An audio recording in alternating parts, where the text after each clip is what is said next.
leader of the Sun Moon Demon cult slowly looked up at the sky, and a faint smile appeared on his face. His gaze then shifted toward the man standing before him as he calmly said, "The Sword Emperor of Namshan Palace is truly an interesting man. Even after being pushed into such a miserable state, you still managed to make it this far." At those words, anger blazed fiercely within Nam Yong-sin's eyes. He slowly repeated the word, "Interesting." His mind instantly drifted back to the memories of his disciples. When the Sun Moon Demon cult had invaded Anhui province, every one of his disciples had gathered around him in panic, asking what they should do. At that time, Nam Yong-sin had looked at them calmly and taught them, "A righteous swordsman's blade is sharp because it bears the weight of responsibility. It remains straight because it never compromises with evil." After saying that, he had asked them one question. "Do you wield your swords as true martial warriors, or merely as ordinary people?" Without a single moment of hesitation, every disciple had proudly answered in one voice, "There is no ordinary person in Namshan Palace." On that day, every one of them had stood firmly at his side. They had declared that no matter what happened, they would fight alongside their palace master until the very end. Looking at those disciples, Nam Yong-sin had felt nothing but pride. The teachings to which he had devoted his entire life had been proven through the actions of his own disciples. Only then had he spoken again. "Now, it is my turn." Not a single disciple of Namshan Palace had taken even one step backward. Every one of them had willingly risked their lives for the martial path they had chosen. As those memories flashed through his mind once again, the fury burning inside Nam Yong-sin's eyes grew even stronger. He stared directly at the leader of the Sun Moon Demon cult and said in a cold voice, "Those who have already proven their unwavering devotion through their sacrifices, how dare a piece of trash like you describe them as interesting?" Although his body had already reached its absolute limit, he still refused to fall. His grip had weakened so much that he could barely hold his sword anymore. Yet he continued standing proudly without taking a single step back. The leader of the Sun Moon Demon cult calmly looked at him and asked, "Can you really endure what comes next?" Without showing even the slightest hesitation, Nam Yong-sin immediately answered, "As long as a sword remains in a swordsman's hand, there is nothing he cannot endure." The very next instant, their final battle began. A terrifying wave of energy exploded across the battlefield. The earth shook violently beneath their feet, while even the color of the sky itself began to change. The leader of the Sun Moon Demon cult spoke in a cold voice, "The Black Sun and the Crimson Moon have always been destined to seek one another. Their separation is impossible." The next moment, blood poured violently from Nam Yong-sin's mouth. At that instant, he finally understood the truth. This was an attack that would destroy both sides together. A battle of complete mutual destruction. As death slowly approached, Nam Yong-sin looked back upon the life he had lived. People had called him the Sword Emperor. Yet despite carrying such a title, he had failed to protect even a single one of his disciples. At that moment, he felt that he no longer possessed the right to face them. His eyes slowly lifted toward the endless blue sky, the same vast sky, the very sky that he and every one of his disciples had devoted their entire lives to protecting. Wasn't that the true meaning of justice and righteousness? Soon, endless regret filled his heart. If only I had been stronger. If only I had trained a little harder. If only I had fought with even greater determination. Then perhaps, today, I would still be standing beneath the sky together with my disciples. At the end of his sword, there was nothing left. Only regret remained. Just then, a voice suddenly echoed beside his ears. "Ma Myung." Nam Yong-sin's eyes snapped open. Standing before him was a rough-looking man. His name was Dok Sam. Kicking him angrily, Dok Sam shouted, "You're nothing but a sword attendant. Why are you still sleeping?" Nam Yong-sin froze in complete disbelief. What is happening? He was absolutely certain that he had already died. Yet none of this felt like a dream. He clearly remembered every one of his disciples. He remembered the desperate life and death battle against the leader of the Sun Moon Demon cult. Every single memory remained perfectly clear. There was no doubt. He was Nam Yong-sin, the palace master of Namshan Palace. Then, how could something like this possibly happen? Had his final wish somehow turned back time? At that very moment, his eyes once again fell upon Dok Sam. Only then did he finally realize exactly who this man was. The moment Dok Sam reached out to grab him, Nam Yong-sin effortlessly slipped away from his grasp. Dok Sam's eyes widened in complete shock. Until yesterday, this boy had been so weak that all he could do was cry out in pain. How could he suddenly possess such strength? Before Dok Sam could even react, Nam Yong-sin threw him straight onto the ground. Looking down at him calmly, he said, "A man who bullies a child who doesn't even know martial arts has no right to hold a sword. The surrounding villagers immediately burst into laughter. They mocked Dok Sam, saying that he had been defeated by nothing more than an ordinary sword attendant. Some even laughed loudly and said, Ma Myong's meridians are blocked. Yet he's still beating you. The moment those words reached his ears, Dok Sam's face turned bright red with rage. Roaring furiously, he shouted, "Have people with blocked meridians gone completely insane?" However, at the very next moment, a painful scream escaped from his mouth. His hand had already been badly injured. Nam Yong-sin calmly looked at him and said, "Raise your head." Dok Sam's entire body trembled. The person standing before him was no longer the weak and cowardly Ma Myong, whom he had bullied every single day. The pressure radiating from his eyes alone made it difficult for Dok Sam to breathe. It felt as though an entirely different soul had awakened inside that body at this very moment. Far away, within a hidden stronghold, a mysterious masked leader issued orders to his subordinates in a cold, commanding voice. "Our highest priority is to find the person with the blocked meridians. If anyone stands in your way, kill them all." Meanwhile, all the color had drained from Dok Sam's face. Only moments earlier, he had mocked Mam Yong every single day, treating him as nothing more than a weak, helpless, and worthless boy. But now everything had changed. The Mam Yong standing before him felt like a completely different person. The pressure radiating from his body was so overwhelming that Dok Sam could no longer remain on his feet. Consumed by fear, he collapsed to the ground. His entire body trembled violently as he desperately begged for forgiveness. Tears streamed down his face as, in a panic, he hurriedly pulled out a small pouch filled with money and offered it to Mam Yong. I truly regret everything I've done. For years, I've treated you horribly. This small pouch could never repay all the suffering I've caused, but it's all I have." Again and again, he lowered his head as he pleaded, "Please forgive me." Mam Yong looked at him without the slightest expression. There was no pity in his eyes. There was no anger either. Only the calm composure of a martial master who had experienced countless battles. In a quiet voice, he asked, "Do you really think I don't know who you are?" Then, one by one, he began recounting everything that had happened over the past 5 years. "For years, you never allowed me to eat a proper meal. During the freezing winters, when my body trembled from the cold, you refused to give me decent clothes. Whenever you were in a bad mood, you beat me for no reason. And whenever the pain from my 9 blocked meridians became unbearable, when I collapsed from the agony, not a single person came to help me. Instead of helping me stand, you kicked me. You treated me like worthless trash." Standing among the crowd, the veiled woman listened quietly to every word. The more she observed Mam Yong, the more astonished she became. This young man was completely different from the person she had been told about. Looking directly at Dok Sam, Mam Yong continued, "Although the soul inside this body now belongs to Nam Yong-sin, this body has not forgotten its memories. It has not forgotten its pain. It remembers every scar, every humiliation, every night of suffering. It remembers every moment it was abused for absolutely no reason." He continued speaking in the same calm voice. "An apology without sincerity has no value. Even if you offer money with it, it remains meaningless." Then his gaze turned ice cold. "Your head may be lowered, but I can clearly see the hatred and fear hidden on your face. This isn't repentance. You're simply afraid of dying." Dok Sam's body shook even more violently. Even his lips began trembling uncontrollably. Mam Yong looked at him and said, "A person who spends his life oppressing the weak, a person who uses his strength to trample others, must bear responsibility for his own actions." Then he spoke a single sentence that left everyone present speechless.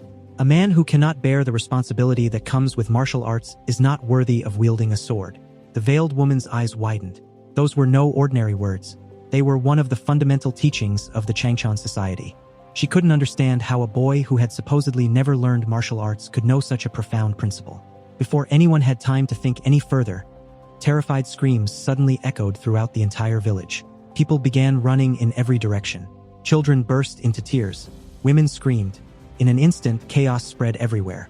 Several villagers ran while shouting, "The demons are here! The Sun Moon demon cult has entered the village." The moment Mam Yong heard those words, his eyes immediately turned toward the group rapidly approaching the village. Their robes carried the unmistakable symbol of a black sun and a crimson moon. The instant he recognized that emblem, the rage buried deep inside his heart erupted once again.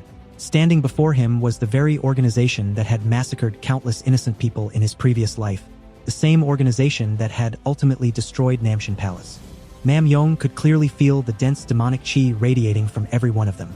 Their aura was so sinister that the ordinary villagers began trembling in fear the moment they drew near. There was no doubt. These were genuine members of the Sun-Moon Demon cult. Then he overheard one of them say, "Find the person with the blocked meridians." A thought immediately flashed through Mam Yong's mind. Are they searching for me? But regardless of their objective, there was one thing he could never allow. He could never stand by and watch innocent people be slaughtered. The villagers desperately tried to stop him. They shouted, "Run away! Don't go! You'll be killed! Escape while you still can!" But Mam Yong remained standing calmly. Slowly, he raised his sword. Then, in a steady voice, he said, "Anyone who chooses to wield a sword must also know when it should be drawn." After saying those words, he took a deep breath and assumed his stance. His body possessed no internal energy. His muscles were weak. He was gravely ill. The 9 ENG-blocked meridians continued to destroy his body with every passing moment. Yet his experience, his understanding, and his martial heart still belonged to the Sword Emperor. Mam Yong slowly closed his eyes. The sounds around him gradually faded away. He focused solely on the presence of his enemies. 3 to the left, 4 to the right, 2 directly ahead. At that very moment, the principles of the 3-talent swordsmanship surfaced in his mind. Heaven.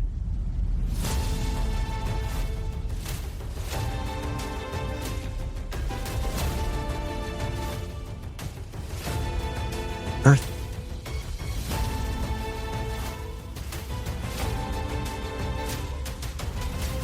Person.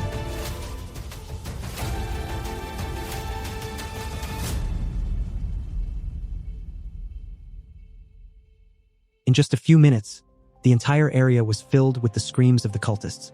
The veiled woman watched everything in stunned silence. She could clearly tell that Mam Yong was far from an ordinary sword attendant. From the very beginning, he had blocked every attack with remarkable precision. Every movement he made was calm and flawless, as though he had already experienced thousands of battles. At that moment, only one thought crossed her mind. This boy is a born sword prodigy. However, at that very moment, Mumyong's body suddenly trembled. The color drained from his face as an intense wave of pain swept through him. The effects of the 9 ENG-blocked meridians had begun to surface. Agonizing pain spread throughout his entire body, forcing him to collapse to his knees. At the same time, the leader of the Sun-Moon Demon cult stood atop a nearby rooftop and looked down at the battlefield. The moment he saw the corpses of his own subordinates scattered across the ground, his expression turned grim. He immediately asked whether this was the boy they had been searching for. After confirming his identity, everyone realized that he was indeed the same child, the boy born with the 9 ENG-blocked meridians. The instant the cult leader heard this, his eyes lit up with excitement. Without wasting another moment, he issued a direct order. Capture him alive! As the members of the Sun-Moon Demon cult rushed forward to seize Mam Yong, a brilliant blue light suddenly illuminated the battlefield.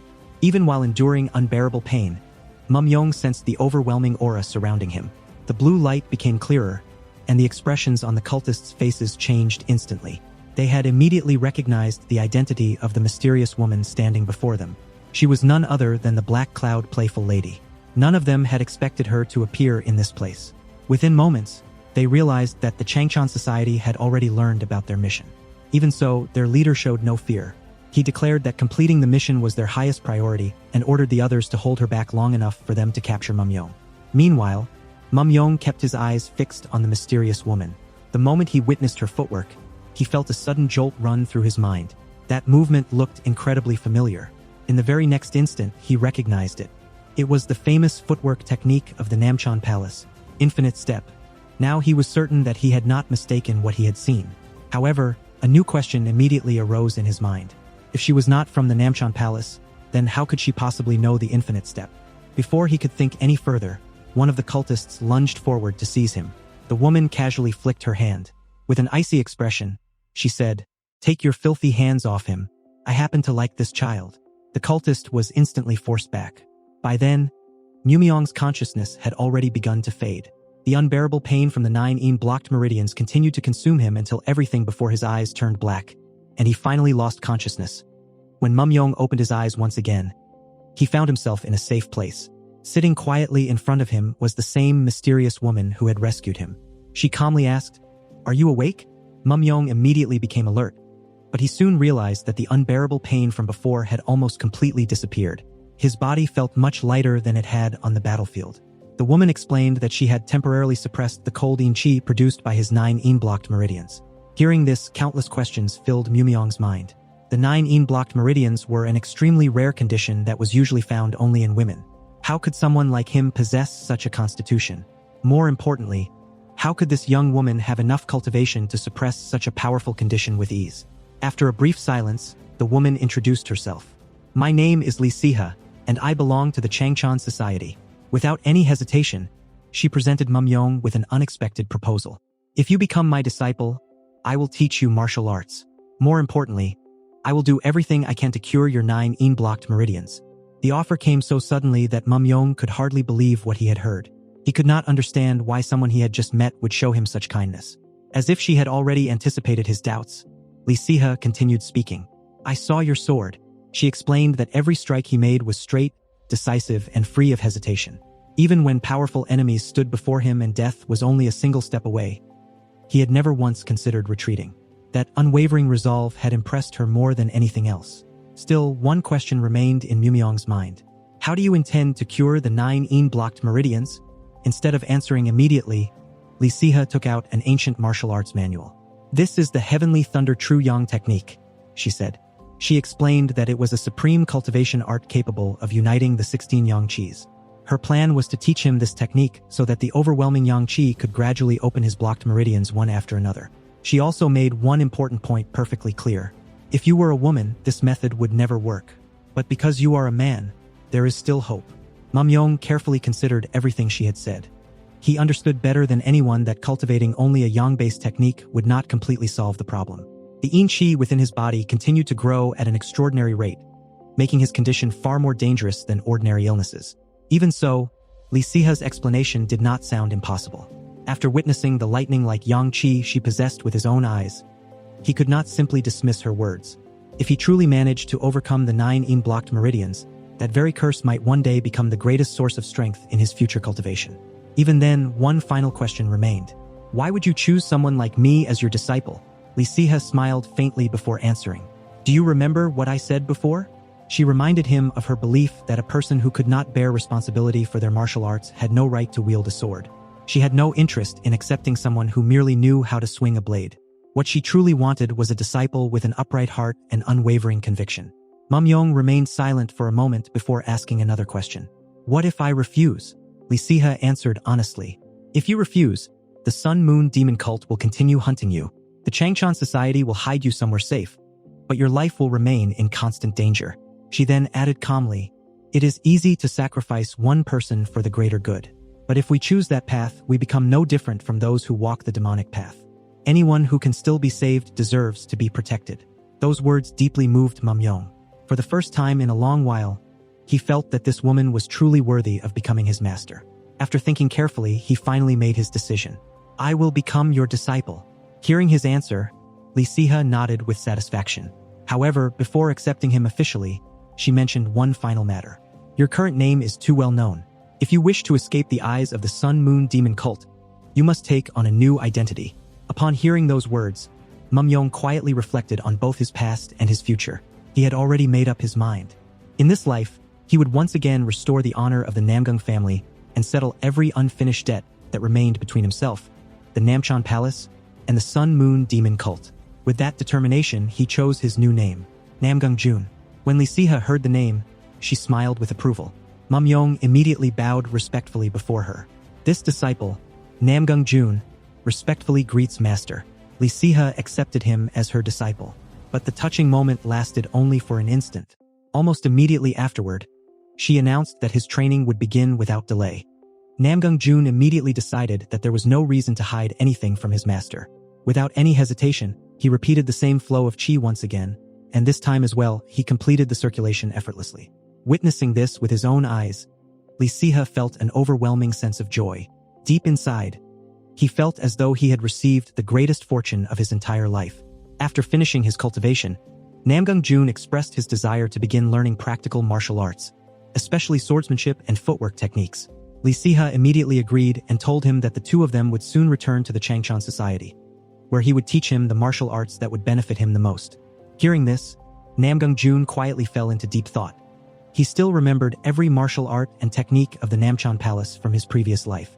However, if he depended on those same techniques once again, there was a possibility that history would simply repeat itself. Therefore, he made up his mind that this time he would prepare the finest martial arts for himself by combining the knowledge of his previous life with the opportunities available in this one.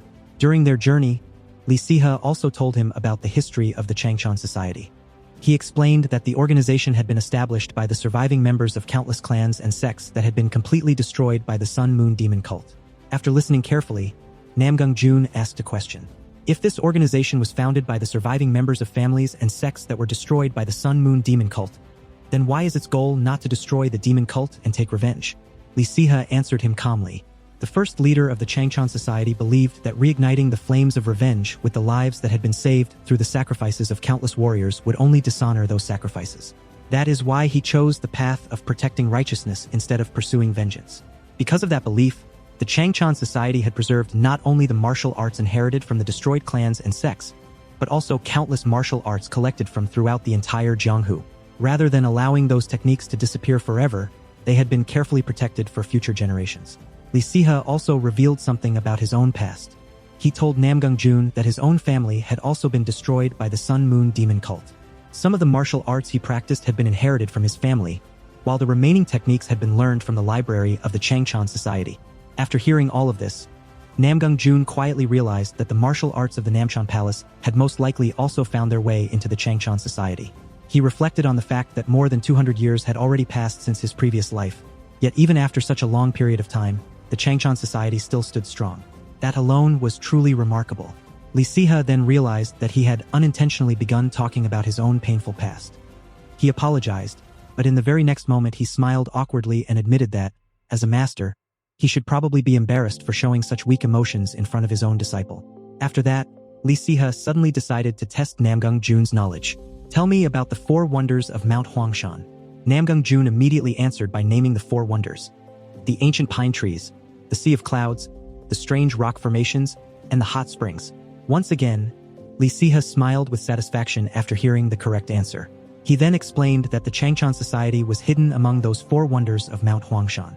To reach it, one first had to pass through a special formation, so every single step had to be taken with great care. As soon as Namgung Jun passed through the formation and stepped inside, he stood frozen for a moment. He immediately recognized the place before him. This was the exact location where the Namchan Palace had once stood during his previous life. The only difference was that the Changchan Society had now been established upon that same ground. The moment they entered, everyone respectfully welcomed Heaven Sword Hall Master Li Sihe. While observing his surroundings, Namgung Jun noticed that whenever the members of the Changchan Society left the mountain, they all wore bamboo hats. Curious about the reason, he asked Li Sihe. Li Sihe merely smiled. When the time comes, you'll understand why. At that moment, the head of the Mukhahayang department, Yun Jiangjong, arrived and looked toward Namgung Jun. So, this is your disciple? He asked. Li Sihe answered proudly, yes, he is my disciple. Hearing those words, Yun Jiangjong smiled faintly. Since someone as strict and uncompromising as Hall Master Li Sihe is personally willing to guarantee him, we can exempt him from almost all of the entrance examinations. Only the martial examination will remain. He then turned toward Namgung Jun and asked, when would you like to take the examination? Without showing even the slightest hesitation, Namgung Jun immediately answered, I would like to take it right now. His reply surprised Yun Jiangjong. You haven't been learning martial arts for very long. Namgung Jun calmly replied, so far, I have only learned the Heavenly Thunder True Yang technique. After hearing that answer, Yun Jiangjong smiled lightly before making his decision. He pointed toward Gang Meng, a martial artist from the Mukhahayang department, and said, if you can take the sword from his hand, your martial examination will be considered a success. Namgung Jun then realized that he did not have a sword of his own. Looking toward his master, he asked, Master, which weapon should I use? Without any hesitation, Li Sihe handed him his own sword. At the same time, he gave him a serious warning. Don't underestimate Gang Meng's swordsmanship. His sword is far from ordinary. If you try to show off your skills carelessly or fail to defend yourself properly, your life could truly be in danger. Gang Meng accepted the sword with a faint smile as he looked at Namgung Jun. It seems you're much bolder than I expected. The duel began. However, what happened next shocked everyone watching. Namgung Jun not only blocked Gang Meng's attack perfectly, but immediately launched a counterattack using the very same movement. Gang Meng's eyes widened in disbelief. This boy possessed such a frail body. How could someone like him display such refined and precise swordsmanship? Watching from the side, Li Siha could not hide his pride. With a smile on his face, he proudly declared, "That is my disciple." On the other hand, Gang Meng himself still found it difficult to believe what had just happened. Only a few moments earlier, he had been told that Namgung Jun had learned nothing except internal cultivation. Even so, the boy had forced him onto the defensive from the very beginning. He simply could not believe that someone who had only recently begun cultivating martial arts could possess such extraordinary skill with the sword. The senior members of the Changchan Society were equally astonished. They had already been told that this child might one day carry the future of the society for the next 50 years. Now that they had witnessed his swordsmanship with their own eyes, they understood why. If he had truly learned nothing more than internal cultivation until now, then his natural talent with the sword was simply unbelievable. At that very moment, everyone's attention suddenly shifted toward the staircase. A heavy and dignified presence slowly descended from above. It was Lord Muck himself. Everyone present was stunned. Since the day he had become the society leader, he had never personally appeared to observe an entrance examination. If the society leader had discovered this boy first, perhaps he would have accepted him as his own personal disciple. Lord Muck slowly approached Namgung Jun before asking calmly, "What is your name?" Namgung Jun respectfully lowered his head. "My name is Namgung Jun." Without another word, Lord Muck immediately made an announcement. From this day onward, Namgung Jun is officially recognized as a member of the Changchan Society. I hereby grant him the rank of 1 cloud. Hearing those words, Li Siha could not hide his happiness. Smiling proudly, he said, "I believe my disciple will soon advance to the rank of 4 clouds. He then explained to Namgung Jun that within the Changchan Society, every member's status was determined by their cloud rank, and each promotion reflected the growth of their strength and achievements. Meanwhile, Gang Meng stepped forward once again. Holding out his sword toward Namgung Jun, he spoke with complete sincerity. "Today, I learned a great deal from you." Seeing Gang Meng openly acknowledging his own defeat without making a single excuse, Namgung Jun immediately returned the respect. He sincerely thanked Gang Meng for his generosity and sportsmanship. After that, Li Siha enthusiastically asked whether his disciple was now allowed to enter the martial archive. The moment permission was granted, he immediately prepared to take Namgung Jun there. Just then, Namgung Jun smiled faintly and said, "Master, could you walk a little more slowly?" As the two of them walked together, one of the senior disciples quietly looked at Namgung Jun and commented that if this child received the proper guidance, then one day he would grow into a towering tree that reached the heavens. With Heaven Sword Hall Master Li Siha personally teaching him and the Changchan Society providing him with a solid foundation, his future seemed limitless. Meanwhile, Gang Meng was still standing there, unable to take his mind off the exchange that had just taken place. Again and again, the same question surfaced in his mind. How could someone wield such a sharp and flawless sword? The sword strike he had witnessed did not resemble the attack of an ordinary beginner. Instead, it had been as brilliant and swift as a flash of lightning. After walking for a while, Li Siha finally stopped in front of an enormous building. Pointing toward it, he said, "This place is called the Self-Reflection Martial Archive. Its name means that before learning any martial art, a person must first learn to reflect upon themselves." The moment Namgung Jun stepped inside, he was left speechless. The size of the building far exceeded his expectations. He instinctively compared it with the library of the Namchan Palace from his previous life. Even that enormous library seemed insignificant compared to the vast collection before him. Li Siha began explaining the purpose of the archive. In most sects and clans, their secret martial arts manuals are protected by countless restrictions. Ordinary disciples are rarely allowed to even look at them. He paused for a moment before continuing. But the Changchan Society follows a different philosophy. In order to oppose the Sun-Moon Demon cult and continue protecting righteousness throughout the Jianghu, every martial artist must continue becoming stronger. Because of that, the society does not unnecessarily hide its martial arts from its own members. Namgung Jun looked around carefully. Countless martial arts manuals filled the shelves around him. Li Siha noticed Namgung Jun observing the markings. "There are no unnecessary restrictions here," he explained, "but there are standards. Some secret manuals simply cannot be studied by members whose cloud rank is still too low." The moment he heard that explanation, Namgung Jun immediately understood why this place was called the Self-Reflection Martial Archive. Before reaching for any martial art, one first had to ask themselves a simple question. Am I truly worthy of learning this technique? The archive itself never stopped anyone from making a choice. Instead, it demanded that each disciple judge their own abilities honestly. Smiling, Li Siha offered to help him choose a martial art that would suit him perfectly. However, Namgung Jun politely shook his head. "Master, I would like to choose my own martial art." Li Siha looked at him for a moment before smiling with satisfaction. Very well. Choose whichever manual you believe is most suitable. However, once you've made your decision, be sure to show it to me. Namgung Jun respectfully nodded. I understand, Master. A short while later, Li Siha suddenly remembered another matter that required his attention. Before leaving, he instructed the members nearby, if my disciple has any questions or becomes confused about anything, please help him. After saying those words, he quietly departed. As soon as Li Siha disappeared, one of the members noticed something unusual. Namgung Jun was not spending much time looking at any single bookshelf. He would briefly stop in front of one shelf, glance over the manuals, and then immediately move to the next one. At first, the disciple assumed that the young boy simply had no idea what he was looking for. Thinking he should offer some guidance, he slowly approached him. At that moment, Namgung Jun picked up a simple wooden practice sword and quietly said that he intended to use it for the time being. Seeing this, the disciple became completely stunned. Only a few moments later, another realization struck him. Namgung Jun was not wandering through the archive aimlessly. He was only stopping to examine famous sword manuals such as the Jingxian sword art, the Heongxiang sword art, and the Shasan 12 swords. The disciple suddenly remembered the sword strike Namgung Jun had displayed during the entrance examination. That attack had not resembled the sword of an ordinary beginner. It had flashed across the battlefield with the brilliance and speed of a bolt of lightning. Just then, a deep and powerful voice suddenly echoed from behind him. The man standing before him looked directly at Namgung Jun and asked who he was and what swordsmanship he had just displayed. As Namgung Jun carefully observed the man, his expression gradually turned serious. He could clearly sense an intense demonic aura surrounding him.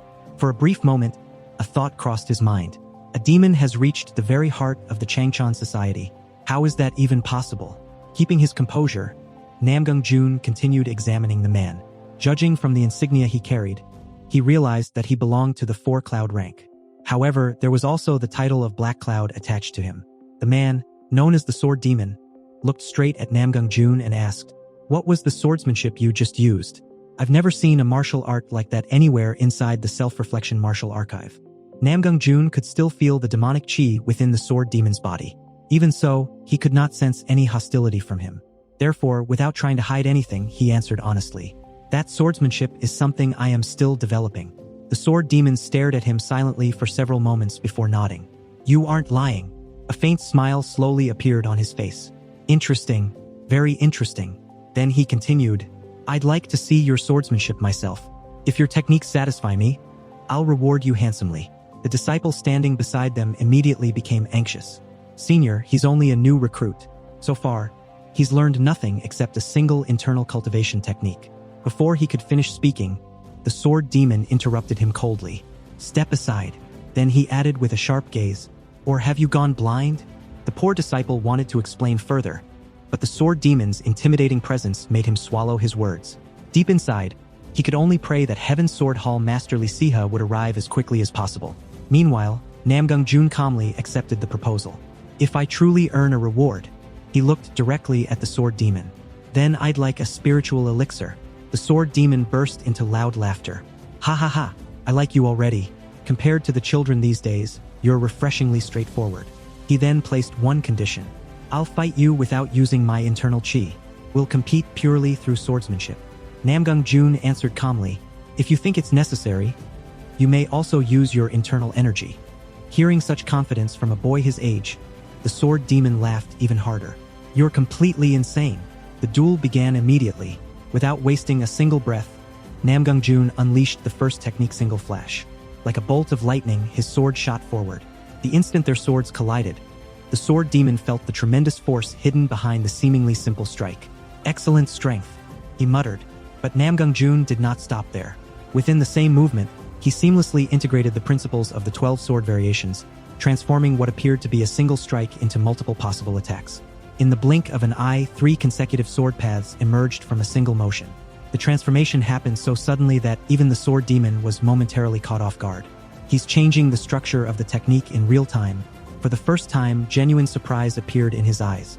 Meanwhile, Namgung Jun silently evaluated the weapon in his hand. "This sword is much better than I expected." Holding it brought back countless memories from his previous life. However, he also understood one harsh reality.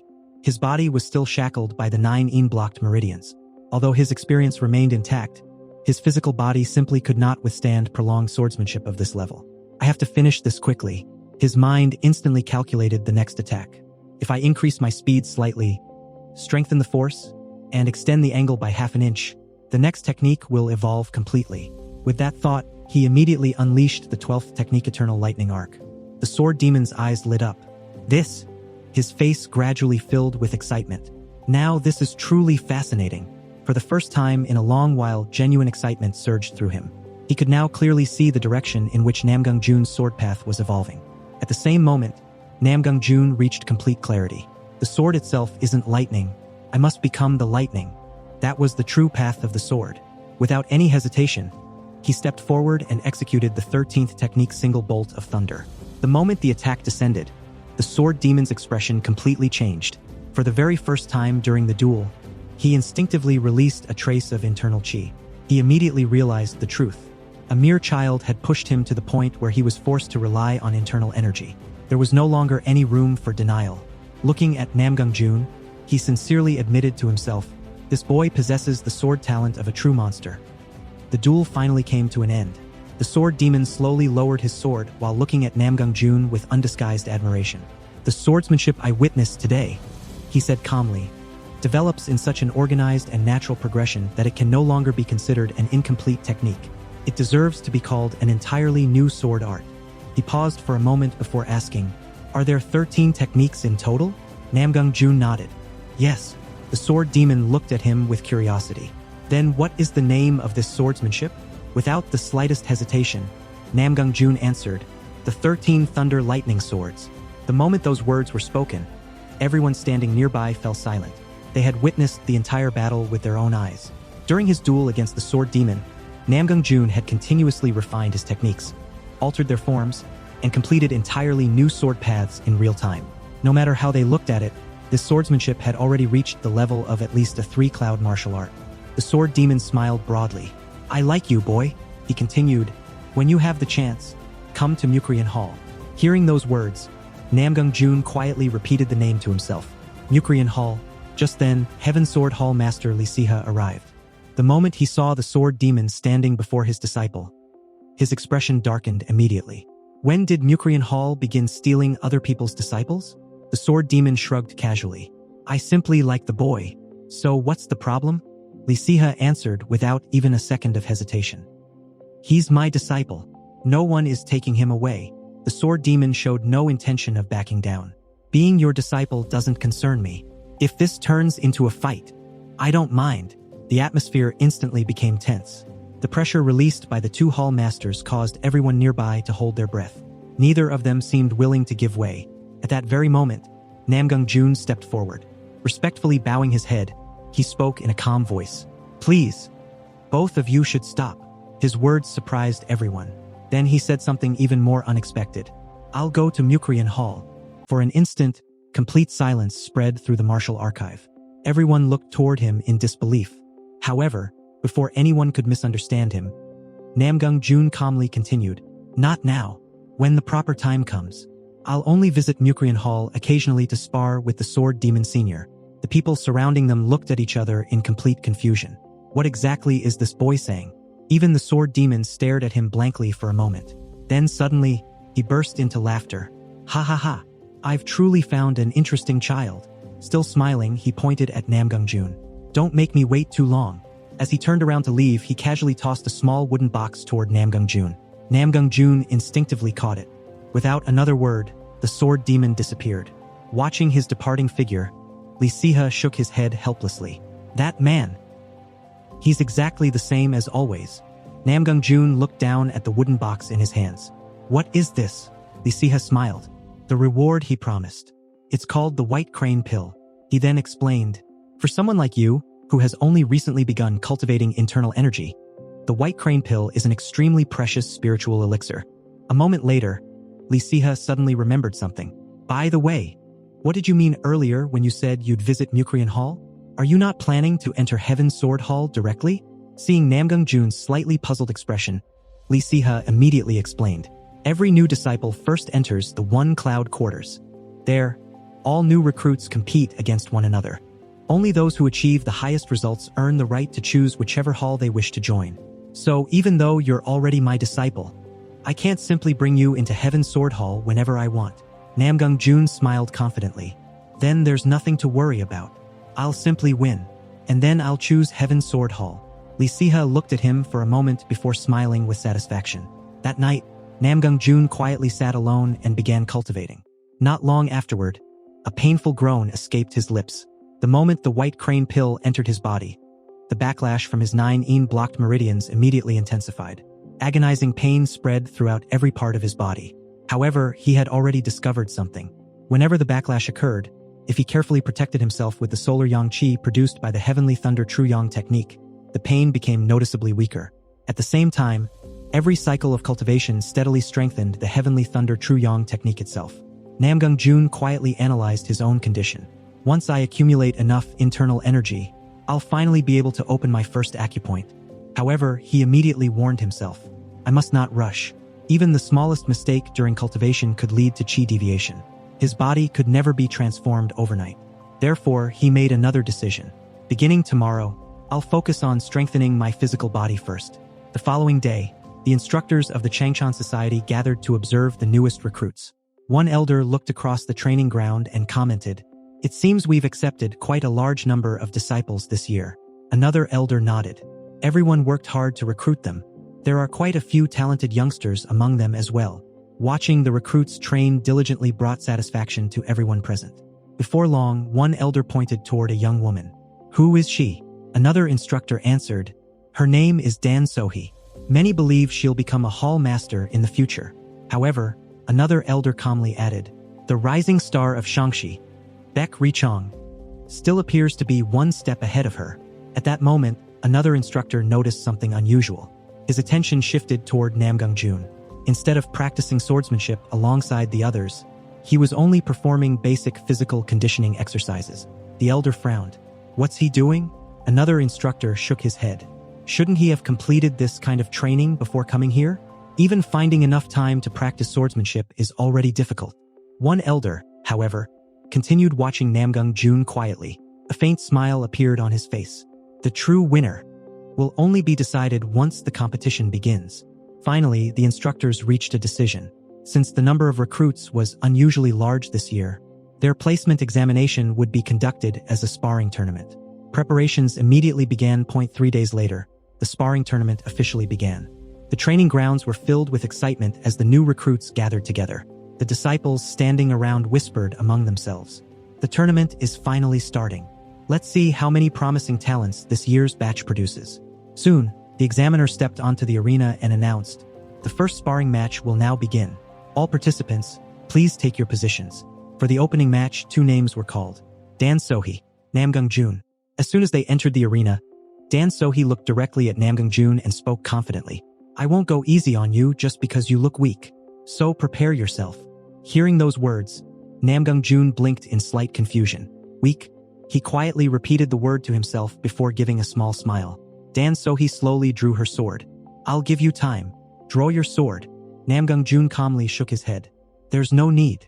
His answer immediately irritated Dan Sohee. "You arrogant brat." The referee signaled for the match to begin. In the very next instant, everything was over. Before Dan Sohee could even understand what had happened, the match had already ended. The announcer's voice echoed across the arena. "The winner, Namgung Jun." The entire training ground fell silent. Everyone stared blankly at the arena. No one could believe that Dan Sohee had been defeated so effortlessly. Whispers immediately spread throughout the crowd. "Who is that boy? I've never heard his name before. How did he defeat her in a single strike?" Meanwhile, Dan Sohee herself remained frozen in place. Only one thought repeated endlessly inside her mind. "I lost. With one strike."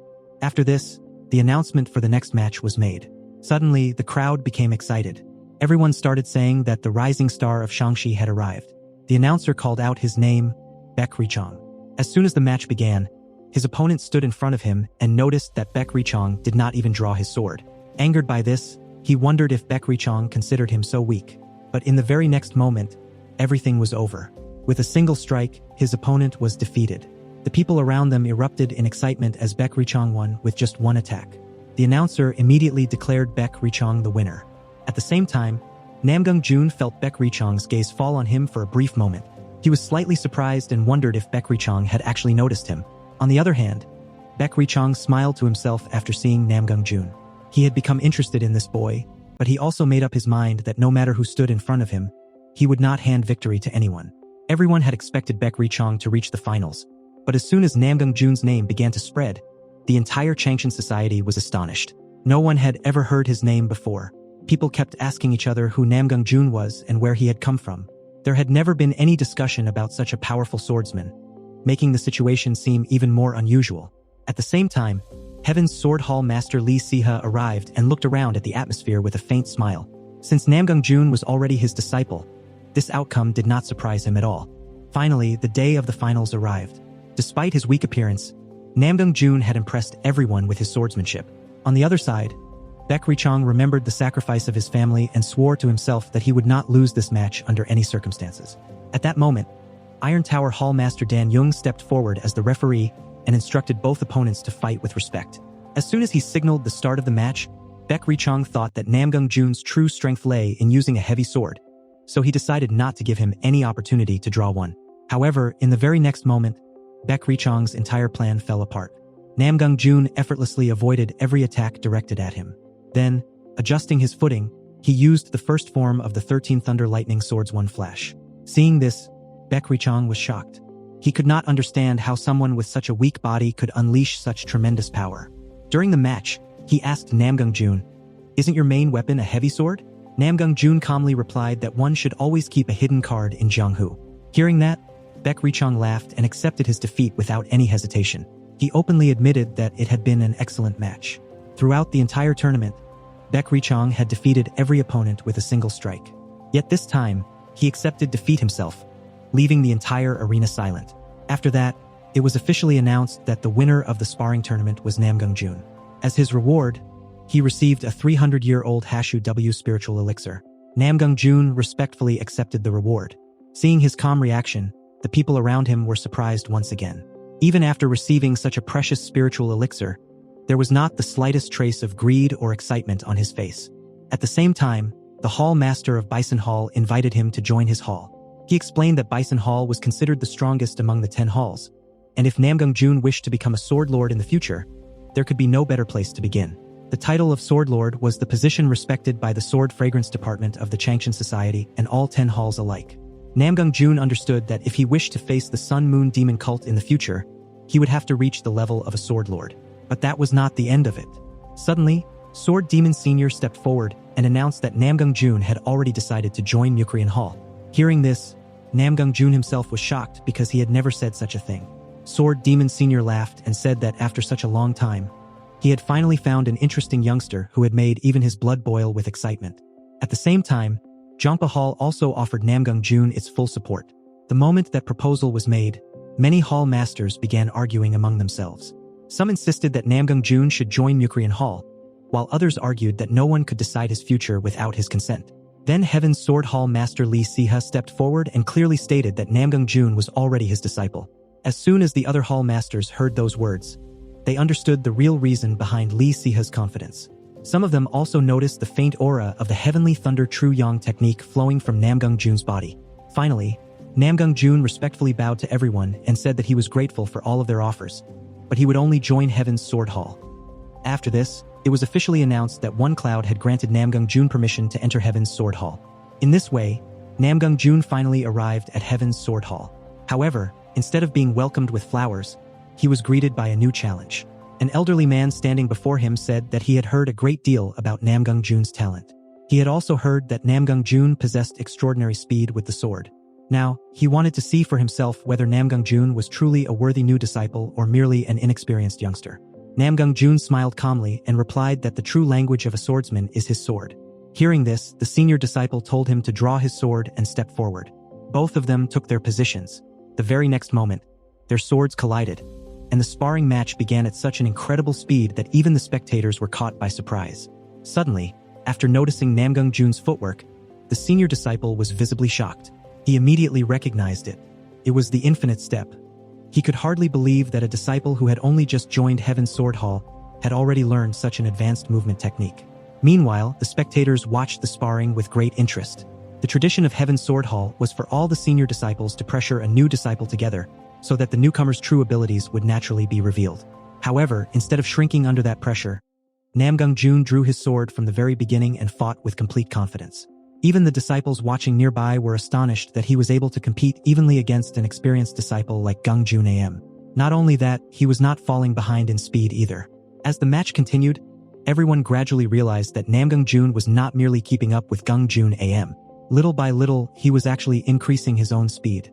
Gung Jun Am himself could not understand how someone with such a weak physique and such limited internal energy was able to execute such powerful and precise sword strikes. At that moment, he finally understood why the Hall Master had accepted Namgung Jun as his disciple. He became even more excited. He wondered just how far Namgung Jun's limits could reach. But before the match could continue any further, Lee Siha stepped in and stopped the sparring. He calmly said that it was enough. Standing on the rooftop, he watched his disciple below and decided that the match should end there. Gung Jun Am sheathed his sword with a smile and said that next time they would compete using heavy swords. After that, he introduced himself.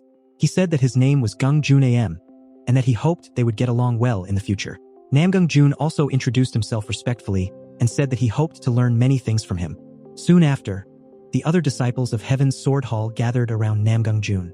They asked whether it was really true that he had defeated every opponent with a single strike during the sparring tournament, and whether all of the Hall Masters had wanted to recruit him.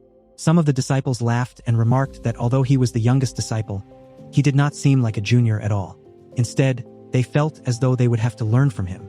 Finally, everyone welcomed Namgung Jun into Heaven's Sword Hall. That night, Namgung Jun once again began suffering from the pain caused by his illness. The pain throughout his body had become even worse than before because the cold chi of the 9 ENG-blocked Meridians was continuing to grow stronger. He endured the pain as best he could by using the lightning chi of the Heavenly Thunder Truyong technique. Suddenly, someone gently placed a hand on his head. When Namgung Jun opened his eyes, he saw that Lee Siha was sitting behind him, channeling his chi into Namgung Jun's body. Namgung Jun let out a sigh of relief and thanked him. Lee Siha explained that he had sensed Namgung Jun's unstable chi from a distance. If he had arrived any later, the situation could have become very dangerous.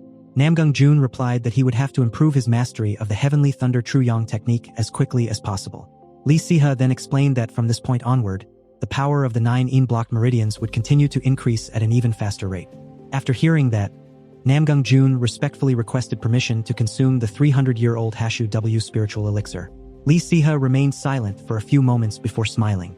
He told Namgung Jun that he simply needed to trust him. The way Namgung Jun controlled his chi resembled that of a grand master who had cultivated for decades.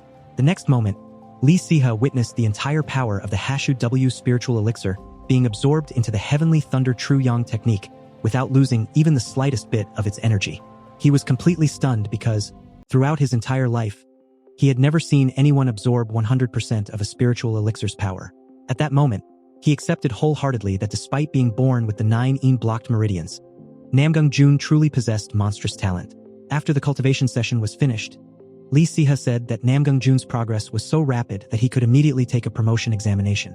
Namgung Jun politely replied that all of this had only been possible because of his master's guidance, and he would continue working even harder than before.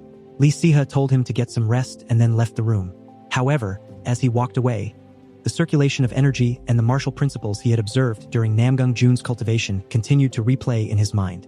Suddenly, he realized that he had found a way to overcome the bottleneck in the Heavenly Thunder Truyong technique that had blocked him for so many years. He was overjoyed and believed that this realization had only become possible because of what he had witnessed during Namgung Jun's cultivation. The following day, training resumed at Heaven's Sword Hall. The instructor began teaching the Soi Eon sword art and informed all the disciples that no one would be allowed to participate in any mission until they had reached at least the 5th level of this sword art.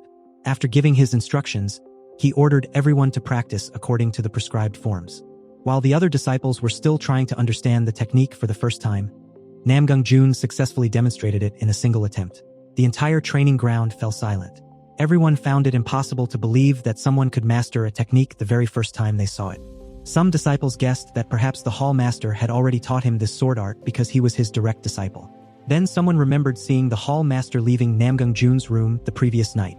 After hearing that, the other disciples became even more surprised. As the training at the Changshan Society continued, Namgung Jun's extraordinary talent gradually became apparent to everyone.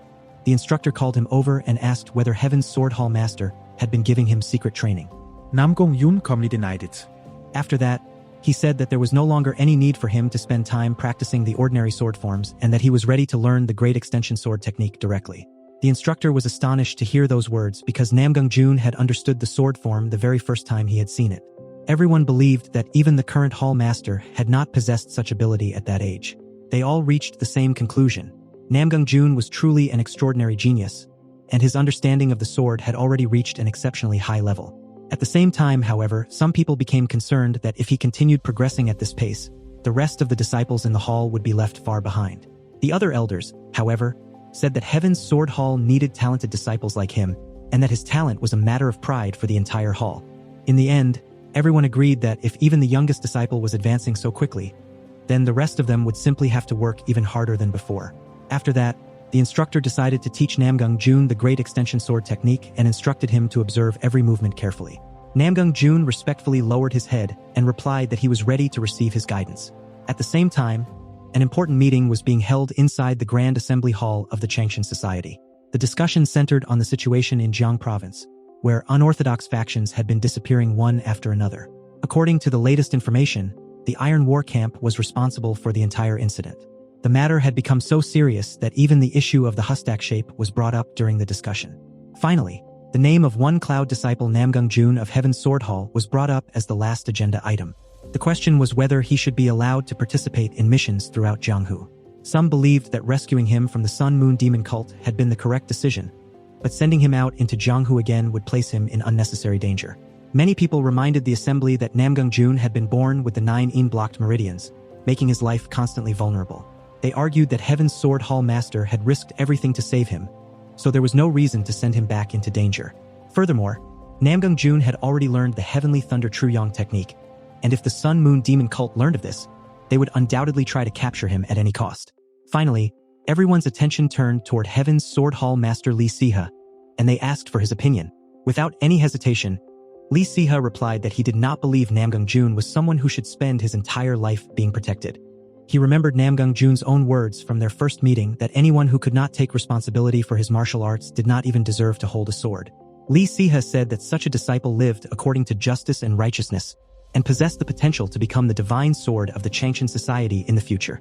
Therefore, he believed it was only right to allow him to face the real challenges of the martial world. After that, Sword Demon Senior also openly voiced his support for Namgung Jun. He said that everyone was so busy fearing that Namgung Jun might be captured by the Sun Moon Demon cult that they were failing to recognize his true talent. Despite being born with the 9 ENG-blocked meridians, he was a born sword genius, and no one present in the assembly had ever seen someone with such extraordinary talent. He reminded everyone that when the society lacked powerful warriors, they constantly complained. Now that they finally possessed an exceptionally sharp sword, they had become afraid to use it. He clearly stated that Namgung Jun possessed the ability to create entirely new martial arts, and once he gained real experience, he would become one of the greatest strengths of the Changshan Society. After a lengthy discussion, the final decision was made. Namgung Jun would be allowed to enter Jianghu, but he would not be assigned to any mission directly related to the Sun Moon Demon cult. Everyone agreed with that decision, and preparations for his first mission immediately began. Some time later, Namgung Jun was informed that he would be sent to Anhui Province, where he would investigate the activities of the unorthodox Begong sect of Dongling. Namgung Jun thought he could complete the mission alone, but he was told that Hio Il would accompany him on his first assignment. Hio Il introduced himself, and the two greeted each other respectfully. When Namgung Jun noticed the bottle hanging at Hio Il's side, he asked whether it contained alcohol. Hio Il smiled and replied that it did, but he did not drink it all the time. He only needed it whenever he drew his sword.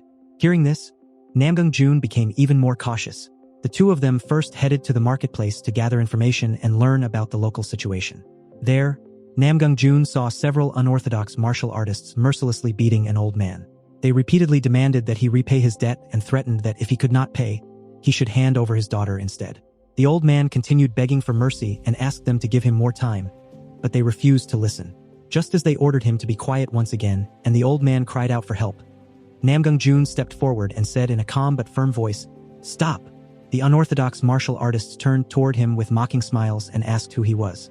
When they discovered that he was merely a one-cloud disciple of the Changshan Society, they began laughing at him, saying that the Changshan Society had started sending children to give them orders. Before any of them realized what had happened, Namgung Jun immediately used the third form of the 13 Thunder Lightning Sword's 3 wisdoms. In an instant, his sword flashed like lightning and struck down his enemies. As he watched them fall, only one thought crossed his mind. No matter how much time passed, the filthy habits of the unorthodox factions would never change. Namgung Jun walked over to the injured old man and asked whether he was all right. At first, the old man became frightened and instinctively stepped back, because he had just witnessed Namgung Jun's terrifying swordsmanship with his own eyes. After a few moments, however, he steadied himself and thanked Namgung Jun with a trembling voice. Hyo Il silently watched everything that had happened and understood that such fear was only natural for an ordinary person. He noticed that Namgung Jun had already analyzed both his enemies and the situation before making his move. There had not been the slightest hesitation or fear in his swordsmanship. What surprised him the most was that, despite being a newly accepted disciple, Namgung Jun fought with the composure and experience of a seasoned veteran. Hyo Il felt that after returning to the Changshan Society, he would have much to report about this remarkable young man. Meanwhile, inside the hideout of the Begong sect, the members were drinking alcohol and celebrating. They laughed while saying that the man who had failed to repay his debt now owed 3 times the original amount in interest, and that life continued to be profitable because of people like him.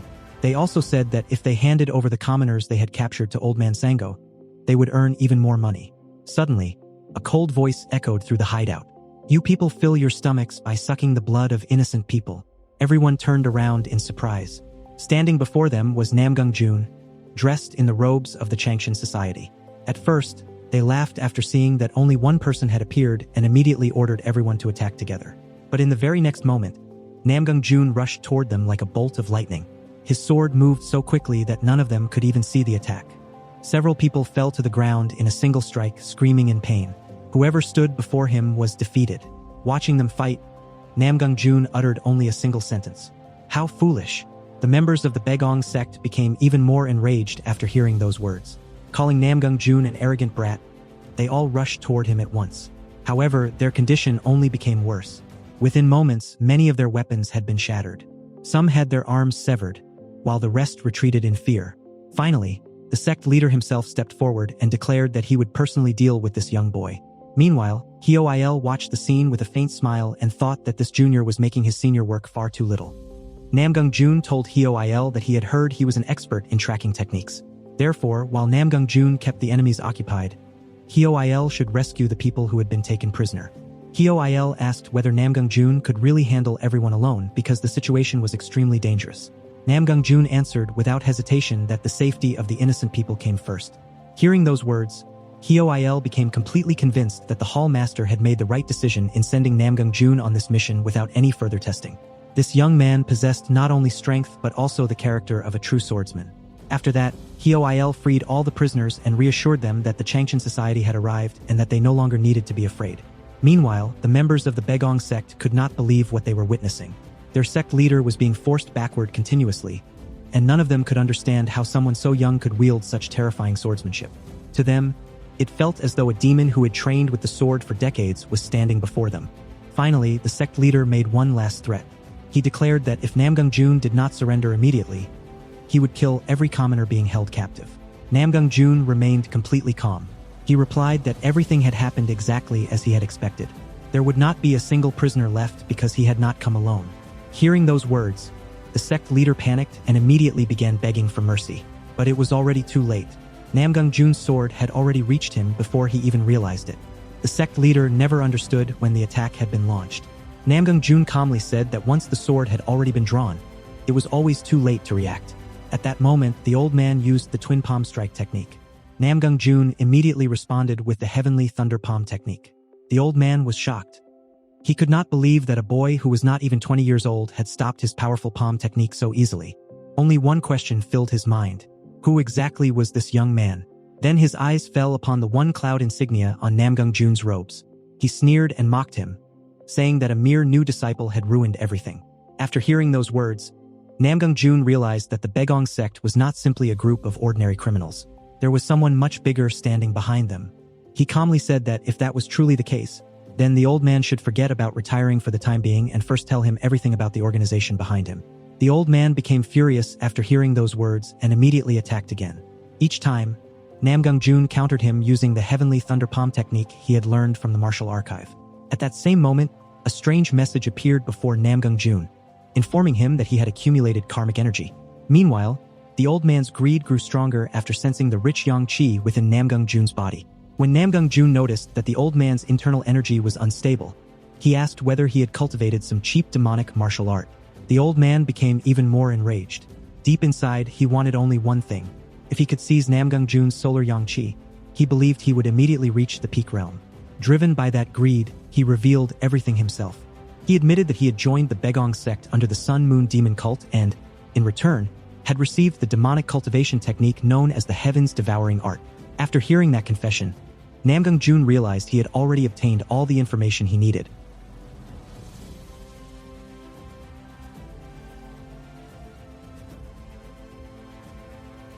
Just then, Hioil arrived.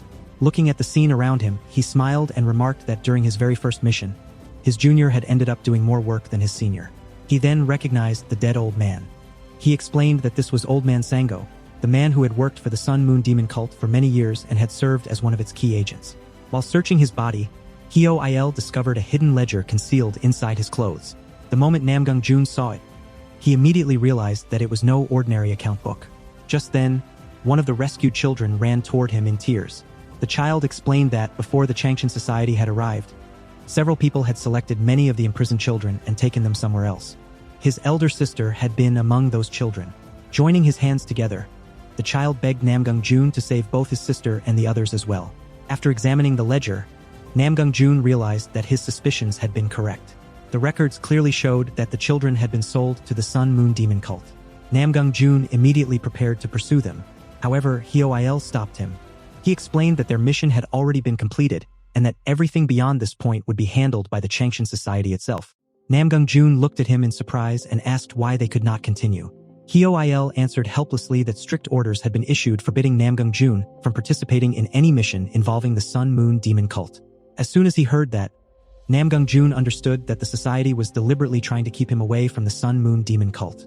Hioil firmly explained that this matter was far too dangerous for a newly accepted disciple and ordered Namgung Jun to return immediately. Namgung Jun replied fearlessly that he could not simply stop here. Hioil made it clear that this was not advice but an order, and told him to step back. Hearing those words, Namgung Jun answered with even greater determination. He said that if someone drew his sword only to put it back because he feared a stronger enemy or a difficult situation, then there would be no meaning in justice or honor. Once a sword had been drawn, turning back was against his principles. Hearing those words, Hioil was impressed by Namgung Jun's courage. Smiling, he said that he truly was an interesting junior. In the end, he agreed to let Namgung Jun accompany him, but he also said that he would immediately request reinforcements from the demonic human headquarters. Namgung Jun nodded and apologized, saying that too much time had already been wasted because of him.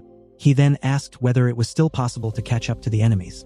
Hioil smiled slightly and replied that people called him the sure-finding sword because he had never lost the trail of any target he chose to pursue. Without wasting another moment, the two of them set off. As they traveled, Hioil examined the footprints on the ground and explained that they were traces of the Jade Demon steps used by the Sun Moon Demon cult. By following those tracks, they would soon catch up to their enemies. Namgung Jun was amazed by Hioil's tracking skills. Even while moving at such incredible speed, Hioil failed to overlook a single clue. The steadiness of his footwork and his ability to identify every trace truly reflected the experience of a veteran master. At that moment, Namgung Jun understood why Hioil had wanted to send him back earlier. Although he had strengthened his body and eaten proper meals after joining the Changshan Society, his stamina was still lacking. Keeping up with Hioil's pace was already proving difficult. After some time, Hioil suddenly stopped and said they had almost reached their target. The wheel tracks of two carts were still fresh, making it obvious that the enemies were heading toward the Yangtze River. From there, they planned to board a ship and escape. Hioil warned that once they reached the ship, tracking them would become almost impossible, so they could not afford to waste another moment. He immediately slowed his pace so Namgung Jun could keep up. Namgung Jun noticed this at once. Hioil then told him to follow from behind as quickly as possible while conserving his strength for the upcoming battle.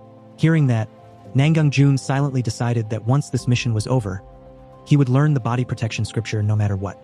Meanwhile, the enemies had stopped near their carts and were drinking while waiting to depart for the river. At the same time, Hioil quietly approached the area. He counted around 10 guards protecting the carts. Until Namgung Jun arrived, he decided to distract them by himself. The next instant, his hidden weapons flew through the air like bolts of lightning. Several guards were struck and cried out in pain. Immediately, shouts echoed across the area that an enemy had attacked. Everyone was ordered to protect the carts and stay alert. It did not take long for them to realize that only a single person was attacking. At once, they ordered the carts to move forward instead of wasting time fighting. Seeing how quickly they reacted, Hyo-il realized that the situation had become much more difficult than before. Just then, he heard the cries of children coming from inside the carts. They were desperately calling for help. The moment he heard those voices, he realized that the children they had been searching for were locked inside those carts. Suddenly, a powerful kick shot toward him like lightning. Hyo-il barely managed to retreat in time and narrowly escaped the attack. He immediately realized that if the kick had landed, it could have cost him his life. The enemy stood before him, looked at his expression, and mocked him, saying that it was entertaining to watch him tremble in fear. Hyo-il calmly picked up his bottle of alcohol and replied that there was only one person in the world he feared, and the man standing before him was certainly not that person. In the very next moment, Hyo-il's fighting style changed completely. Every movement became sharper, faster, and far more dangerous than before. He attempted to block the enemy's attack, but he was still forced backward. As soon as he regained his footing, a single thought crossed his mind. Could the man standing before him be a bright cult officer of the Sun Moon Demon cult? He knew very well that the Sun Moon Demon cult cultivated Anhui demonic art, also known as Yang demonic art. A warrior who mastered that power to its highest level was given the title of Bright Cult Officer. To stand against such an opponent required at least the strength of the Three-Cloud Realm. The moment he reached that conclusion, Hyo-il's expression became serious. If Nangung Jun arrived now, this battle could become extremely dangerous for him.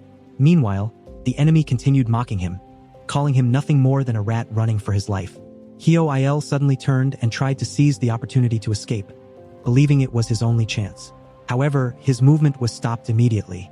Smiling, the enemy mocked him again, asking if that had merely been a trick to divert his attention. By now, Hyo-il fully understood that his opponent's internal energy far surpassed his own. Winning a direct confrontation was practically impossible. Seeing the battle unfold, the imprisoned children and the surrounding civilians cried out in fear. They begged Hyo-il not to die. Hearing their voices, Hyo-il felt ashamed that he could do so little, while the man standing before him laughed and mocked him, saying that this was all the Changshan Society was capable of. He declared that the Changshan Society always interfered with his affairs, but he had no intention of letting Hyo-il die so easily. Hyo-il realized there was no clear way out of the situation. Just then, a voice suddenly came from behind him. Hyo-il turned around and saw Nangung Jun standing there. In a calm voice, Nangung Jun asked whether he had permission to join the fight. The moment Hyo-il saw him, the burden on his shoulders disappeared. He was not relieved because Nangung Jun had arrived on time, but because he knew he was no longer fighting alone. Without the slightest hesitation, Hyo-il replied that this battle should now be left to Nangung Jun. The enemy looked Nangung Jun up and down and immediately realized that this was no ordinary young man. He was surprised that someone who was not even 20 years old possessed such a sharp sword aura. For a brief moment, he wondered whether he had underestimated him. Then he laughed and said that even if both of them attacked together, nothing would change. The arrival of a mere one cloud warrior would make no difference. He knew that, in terms of cultivation, he was far ahead of Nangung Jun. From the first realm to the third realm, martial artists displayed their techniques and internal energy directly. But after reaching the peak realm, that internal energy manifested outside the body, greatly increasing both power and destructive force. Because of this, he continued mocking Nangung Jun, asking what an ordinary one-cloud warrior could possibly accomplish. Without showing even the slightest fear, Nangung Jun quietly gripped the hilt of his sword and stepped forward. In his mind, he understood that the sword, chi, and palm techniques were only parts of martial arts. The true strength of a martial artist lay in that person's understanding of the sword and the path they had walked.